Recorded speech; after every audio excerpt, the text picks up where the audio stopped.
ఈ రాష్ట్రంలో కూటమి ప్రభుత్వం వచ్చింది వచ్చింది వచ్చింది అంటున్నారు, కానీ ఇక్కడ మాత్రం ఎక్కడ కూటమి ప్రభుత్వం ఉన్నట్టు వినపడను కూడా వినపడదు.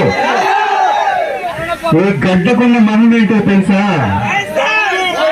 చుట్టుపక్కల వర్షం పడుతున్నా కూడా వైఎస్ఆర్సీపీ మీటింగ్ జరుగుతున్నా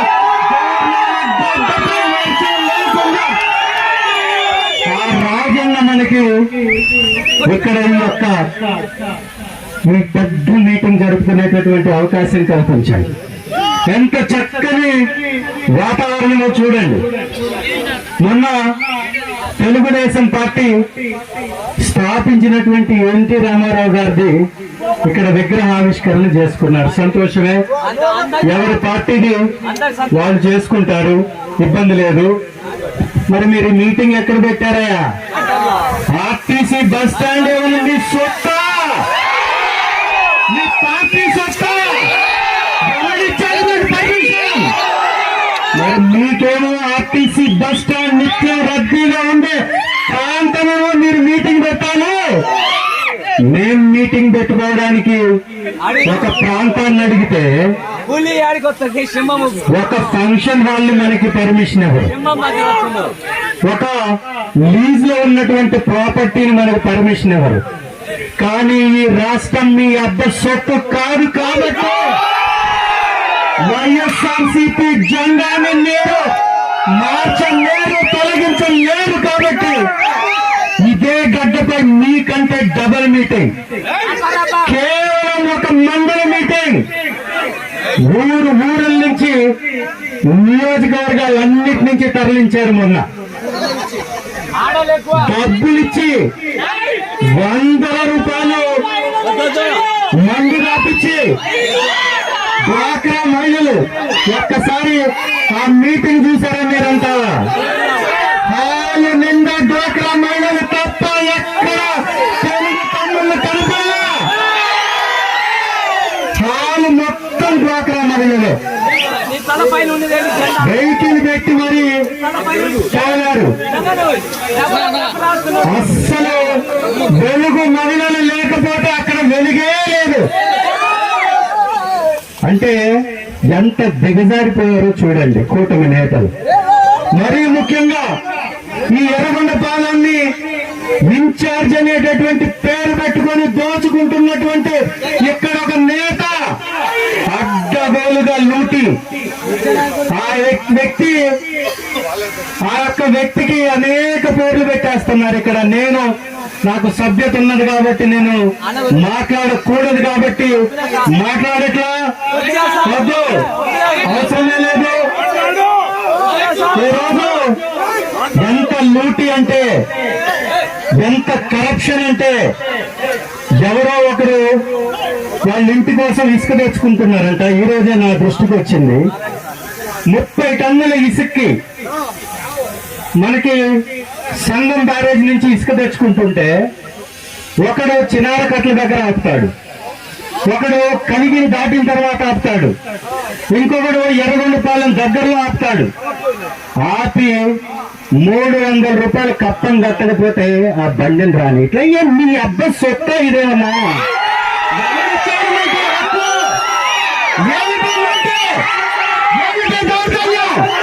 ఏమనుకుంటున్నారు? మీ అంతు చూస్తాం, గుర్తుపెట్టుకోండి. ఏదో అనుకుంటున్నారేమో. ప్రజలు తిరగబడడం మొదలు పెడితే మీ బట్టలు ఊడిపోతాయి. ఎవరైతే ఈ లూటీని చేస్తున్నారో ఆపకపోతే మిమ్మల్ని ఈ నియోజకవర్గం నుంచి తరుముకోవడం తప్పదు అనేది మాత్రం మీకు గుర్తు చేస్తున్నా. మంచి అవకాశం వచ్చిందయా, పరిపాలన చేయండి, మంచి చేయండి, నలుగురికి సహాయం చేయండి, 4 మంచి పనులు చేయండి, ప్రజలు ఆదరిస్తారు. మీరు చేస్తుందండి. ఎర్రగొండపాలెంకి 20 సంవత్సరాల క్రితం ఒక పైప్ లైన్ వేశారు. ఒక పైప్ లైన్ వేస్తే ఆ పైప్ లైన్ ఒక్కొక్క పైప్ ఎంతో తెలుసా? 48,000. అప్పట్లో 7 కోట్లు వేశారు, ఇప్పుడు అది వేయాలంటే 25 కోట్లు అవుతుంది. ఆ పైప్ లైన్ ఏం చేశారో తెలుసా? వీళ్ళు కూటమి నేతలు జేసీబీలు పెట్టి తవ్వి 6 ఫీట్లు గుంతలు పెట్టి ఒక్కొక్క పైపు 48,000 పైపుల్ని 6 కిలోమీటర్లు తవ్వేశారు. అంటే ఎంత తెలుసా? ఉజ్జాయింపుగా 10 కోట్ల పైచిలుకు. నేను వెళ్ళి కలెక్టర్కి చెప్పి ఆ పైపులు ఆపితే అడ్డదారుల్లో 1.5 కిలోమీటర్ తవ్వుకోవడానికి పర్మిషన్ ఇచ్చారని చెప్పేసి చెప్తా. ఏమైనా ఒక నియోజకవర్గానికి పైప్ లైన్ వేస్తే ఇంకొక నియోజకవర్గంలో కాంట్రాక్ట్ చేసేటటువంటి వ్యక్తికి దోచిపెట్టడానికి ఆ పైప్ లైన్ మన నియోజకవర్గం నుంచి తరలిస్తుంటే గాడి మీద రాస్తున్నారా ఈ తెలుగుదేశం నాయకులని? ఒక్కడికి పట్టదు. మందులో లూటి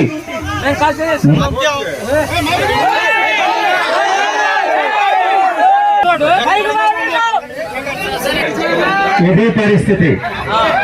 ఏంటంటే వీళ్ళ చేతగానితనం,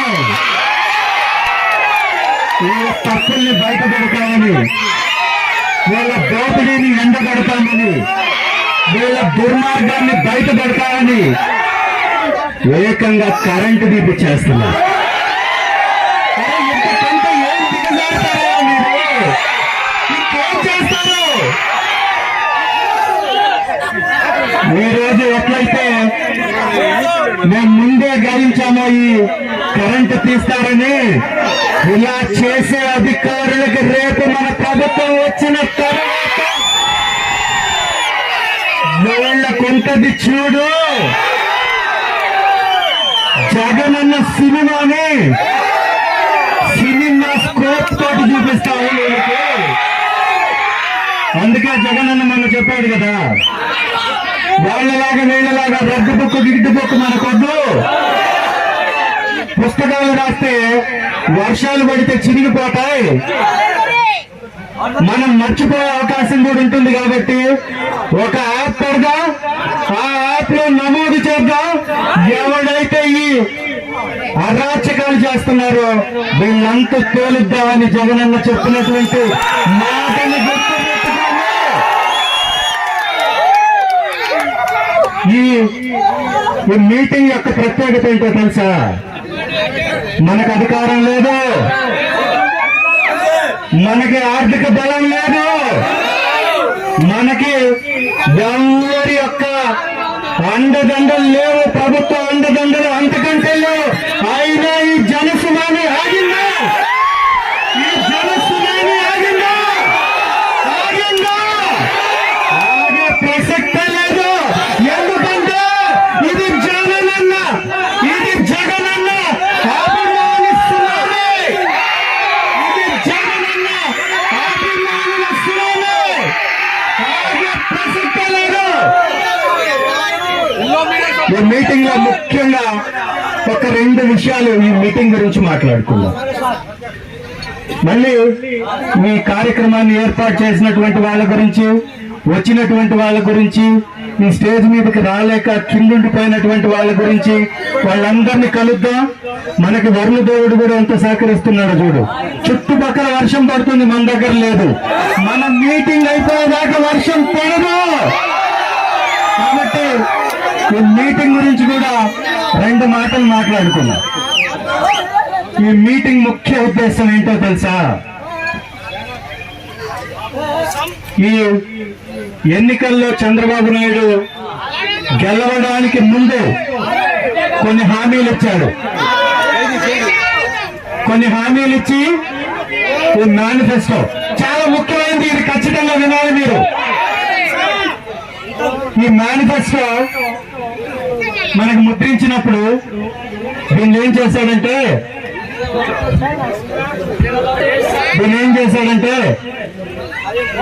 మీ ఇంటికి ఒక్కొక్క కుటుంబానికి 6 లక్షలు ఇస్తాం, 3 లక్షలు ఇస్తాం, మీకు 6 హామీలు ఇస్తున్నాం.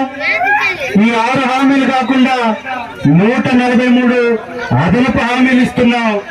ఈ అన్ని హామీలు జూలై 24వ తారీఖు నుంచి మీకు అమల్లోకి వస్తాయి. మీ ఇంటికి డబ్బు వస్తుంది. నేను నా త్రికరణ శుద్ధితోటి నేను మీకు ఒట్టేసి చెప్తున్నానని ఎవరెవరు రాసిచ్చారు? ఇదిగో ఈ 40 సంవత్సరాల రాజకీయాన్ని చెప్పుకునే పెద్ద మనిషి మరియు కులాన్ని అడ్డం పెట్టుకొని సినిమాలని అడ్డం పెట్టుకొని అడ్డగోలు అబద్ధాలు చెప్పి అడ్డగోలు పార్టీలన్నిటితోటి పొత్తులు పెట్టుకొని ఒక జెండాకి అజెండా లేకుండా తిరిగేటటువంటి ఇంకొక రాజకీయ నాయకుడు పవన్ కళ్యాణ్ గారు. వీళ్ళిద్దరు కలిసి హామీలు ఇచ్చారు. ఏమి హామీలు ఇచ్చారు? ఆడబిడ్డగా ఉన్నటువంటి ప్రతి ఒక్క బిడ్డకి 18,000 సంవత్సరానికి డబ్బులు ఇస్తానన్నాడు. అమ్మఒడి పేరు మార్చి తల్లికి వందనం అని చెప్పి 15,000 ప్రతి బిడ్డకి ఒక కుటుంబంలో ఎంతమంది ఉంటే అంతమందికి ఇస్తానని చెప్పాడు. ఉచితంగా బస్సు అని చెప్పాడు. ఉచితంగా ఇసుకని చెప్పాడు. రైతులకి రైతు భరోసాకి పేరు మార్చి అన్నదాత సుఖీభవ అని అదొక పథకం ఇచ్చాడు. ఎన్ని పథకాలు ఇచ్చి మీ ఇంటికి ఎంత ఇస్తున్నారో బాండ్లు కూడా ఇచ్చాడు.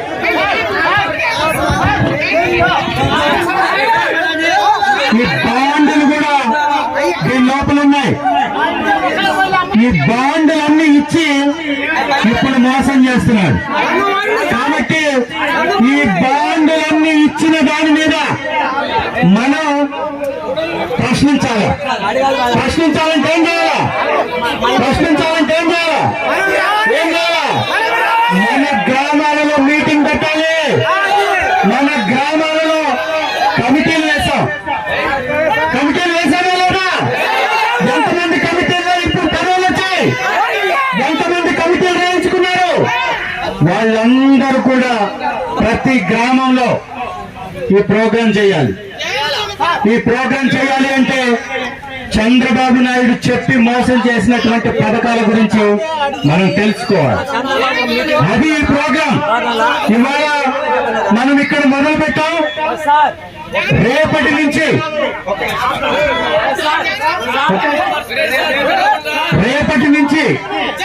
ప్రతి గ్రామంలో ఉన్నటువంటి వ్యక్తి ఒక నిమిషంలో కూడా మీరు చేయవలసింది ఏంటో తెలుసా?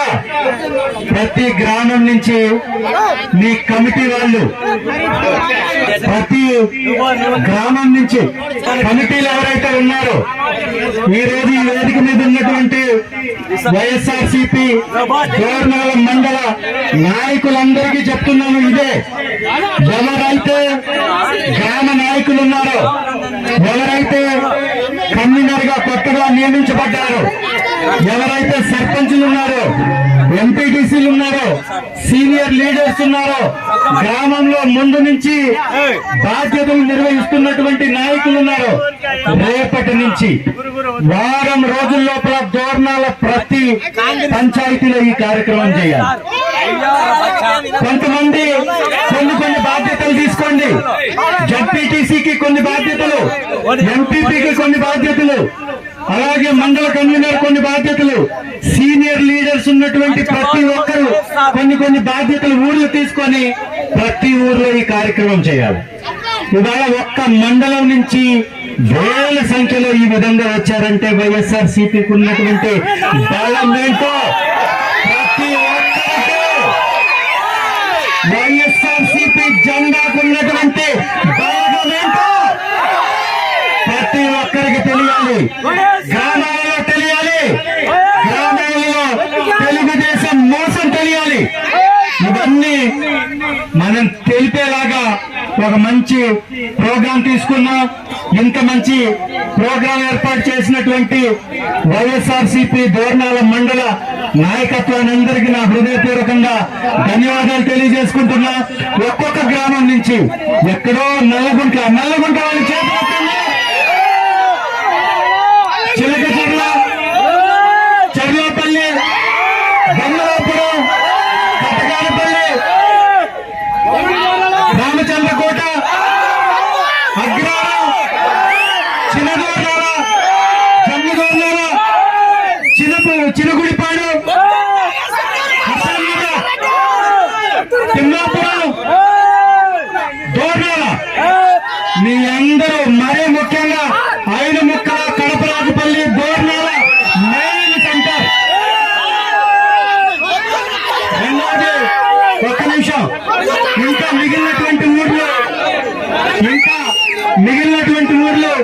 గంటవానిపల్లి, ఎడవల్లి, కొత్తూరు,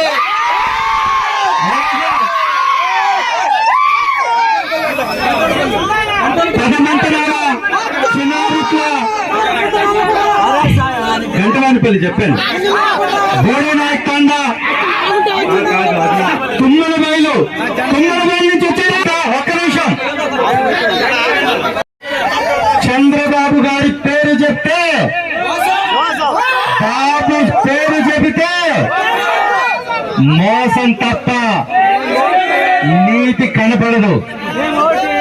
ఇందాక తమ్ముడు చిన్నాడైనా బ్రహ్మాండంగా చెప్పాడు రమణారెడ్డి. చంద్రబాబు గారి పేరు చెప్తే 40 సంవత్సరాల నుంచి ఒక్క పథకం లేకపోగా ఆయన పేరు చెప్పిన వెంటనే గుర్తొచ్చేదేంటో తెలుసా? వెన్నుపోటు.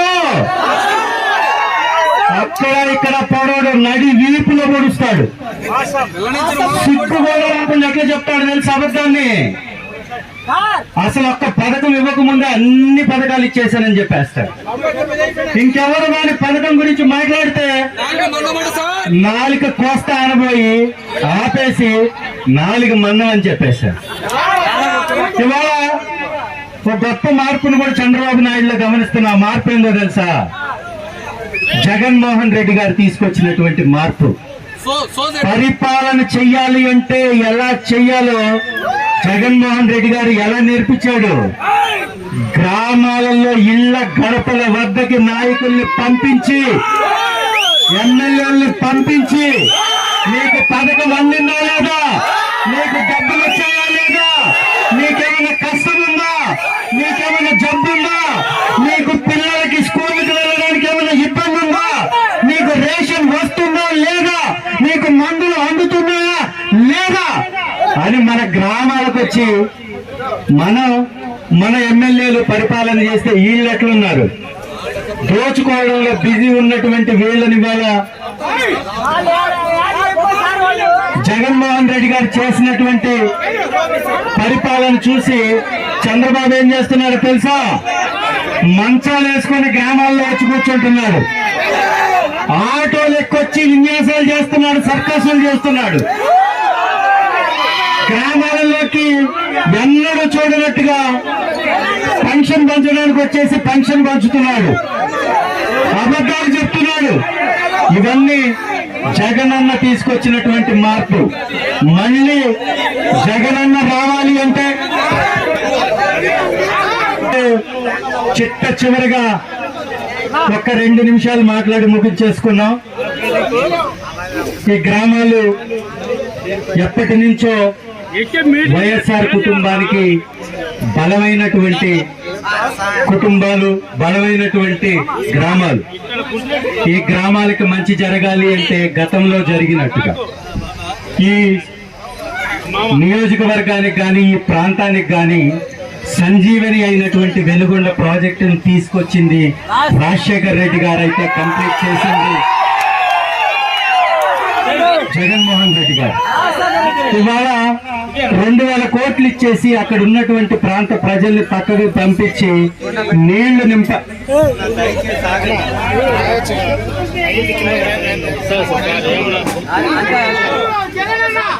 ఈరోజు కూటమి చేతగాని ప్రభుత్వానికి ఈ వేదికగా కూడా నేను వారిని డిమాండ్ చేస్తున్నా. ఈ ప్రాంత ప్రజల యొక్క చిరకాల కోరిక, ఆకాంక్ష వెలుగొండ ప్రాజెక్ట్. బాధ్యతగా వెలుగొండ ప్రాజెక్టుకి 2000 కోట్లు ఇస్తే అక్కడ ఉన్నటువంటి ఆ లోపల ఉన్నటువంటి ఆ ప్రాంత ప్రజల్ని పక్కకు తరలిస్తే ఇవాళ శ్రీశైలం డ్యామ్ లో పుష్కలంగా నీళ్లున్నాయి, నాగార్జున సాగర్ డ్యామ్ లో పుష్కలంగా నీళ్లున్నాయి. అదే ఈ రోజు కానీ వెలుగొండ ప్రాజెక్టు అక్కడి నుంచి R&R ప్యాకేజ్ ఇచ్చి వాళ్ళని కానీ పక్కకు పంపించగలిగి ఉన్నట్లయితే ఆ నీళ్లు నింపుకుంటే 30 TMCల నీళ్ళు వచ్చేది ఇక్కడికి. మీ చేత గాని దద్దమ్మ పరిపాలన వల్ల, మీ చేత గాని అసమర్థ పరిపాలన వల్ల, మీ ప్రజా వ్యతిరేక పరిపాలన వల్ల 2000 కోట్లు ఇవ్వలేకపోవడం వల్ల ఇవాళ 30 TMCల వాటర్ ని ఈ ప్రాంతం, ఈ చుట్టుపక్కల ఉన్నటువంటి జిల్లాలు కోల్పోవాల్సి వచ్చింది. ఇకనైనా కళ్ళు తెరవండి, బుద్ధి తెచ్చుకోండి. ఈ ప్రాంతంలో ఉన్నటువంటి తెలుగుదేశం ఎమ్మెల్యేలు కూడా నేను వారిని డిమాండ్ చేస్తున్నా, చేతగానట్టు ఇక్కడికి వచ్చి సభలు పెట్టి చంద్రశేఖర్ మీద ఛాలెంజ్ విసిరిపోవడం కాదు. మీకు దమ్ము సత్తా ఉంటే ఎవరైనా సరే కట్టగట్టుకొని గుంపుగా వచ్చినటువంటి ఆ మంత్రులు కానీ, ఎమ్మెల్యేలు కానీ, ఇక్కడ ఉన్నటువంటి ఇన్ఛార్జీలు కానీ ఛాలెంజ్ విసురుతున్నా. ఈ రాష్ట్ర స్థితిగతులపై, మీ పరిపాలనపై, ఈ ప్రాంత కష్టాలపై, మీరు చేయాల్సినటువంటి పనులపై డిమాండ్ చేద్దాం రండి. ఎర్రగొండ పాలనకి ఎవరు ఏమి చేశారో 5 సంవత్సరాల్లో జగన్మోహన్ రెడ్డి గారు ఏం చేశారో, 15 సంవత్సరాలు తెలుగుదేశం ఎలా మోసం చేసిందో డిస్కస్ చేద్దాం రండి. మీకు ఇవాళ చేతగాని దద్దమ్మలు మాట్లాడతారు వచ్చి, జగనన్నంట 5 సంవత్సరాలు నిద్రపోయారని చెప్తారు. ఈ నిద్రపోతుంది ఎప్పుడు? ఎందుకో తెలుసా? గతంలో 15 సంవత్సరాలు మేము పరిపాలించామనేటటువంటి సోయలేదు ఈ తెలుగుదేశం నాయకులకి. ఇవాళ పుట్టినట్టు చంద్రబాబు నాయుడు, ఇవాళ వాళ్ళ పార్టీ పుట్టినట్టు, ఫస్ట్ టైం వాళ్ళు అధికారంలోకి వచ్చినట్టు మేము ఇప్పుడు చేస్తామంటారు. ఇప్పటికి 16 సంవత్సరాలు నుంచి మీరు ఏం చేశారో గోంగూర వాళ్ళు అడుగుతున్నారు చూడు. ఆ చేసిన గోంగూర ముందు పగలు తీసి చెప్పండి, ముందని చెప్పండి. మీరు ఇక్కడికి వచ్చేసి ఈ పార్టీ నుంచి వెళ్ళిపోయినటువంటి మంత్రి ఒకడు మాట్లాడతాడు.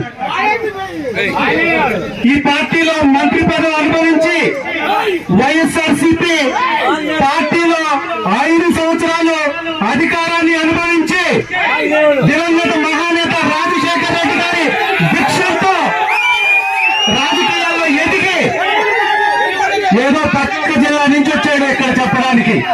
మయ్యా అయ్యి చెప్తాడు, ఇక్కడ ఉన్న వ్యక్తి అంటే చాలా మంచివాడంట. ఈ మంచి వ్యక్తి అసెంబ్లీలో కూర్చోకపోవడమే తక్కువ అంట. సరే, ఆ మంచి వ్యక్తి గురించి పక్కన పెడదా, నువ్వేం చేసావో చెప్తావా ముందు ఒకసారి. నువ్వు ఈ జిల్లాకి ఇన్ఛార్జ్ మంత్రిగా ఉన్నావు, నీకు 12 లెటర్లు ఇచ్చా. ఈ నియోజకవర్గంలో తాగునీటి సమస్య గురించి, ఇక్కడ ఉన్నటువంటి హాస్పిటల్స్ లో బ్లడ్ బ్యాంక్ ఏర్పాటు చేయమని, ఇక్కడ ఉన్నటువంటి రోడ్లను కంప్లీట్ చేయమని, ఇక్కడ బోర్డులు వేయమని, ఇక్కడ రోడ్లకి ఇమీడియట్ శాంక్షన్ ఇవ్వమని, ఇక్కడ పథకాలు ఇవ్వకుండా చాలా మందిని తొలగించేశారు, వాటిని పట్టించుకోమని, డ్రైనేజ్ సిస్టమ్ బాగలేదు అది చెయ్యమని, రేషన్ కార్డులు ఇవ్వట్లేదు వాటిని స్టార్ట్ చేయమని, ఇక్కడ ఉన్నటువంటి అనేక సమస్యల మీద 12 లెటర్లు ఇచ్చా. అయ్యా ఆనంద్ గారు, ఒక్క పని చేశావా నువ్వు? పని చెయ్యడం చేత కాదు కానీ పెద్ద పెద్ద మాటలు మాట్లాడతారు. ఏడుకొచ్చి 12 మంది వచ్చి ఇక్కడ సభ పెడితే 1200 మంది కూడా రాలా, మనిషికి 100 మంది కూడా రాలా. ఇక్కడ చూడండి ఒక్కసారి, చాలా మంది. ఇది వైఎస్ఆర్సీపీ అంటే.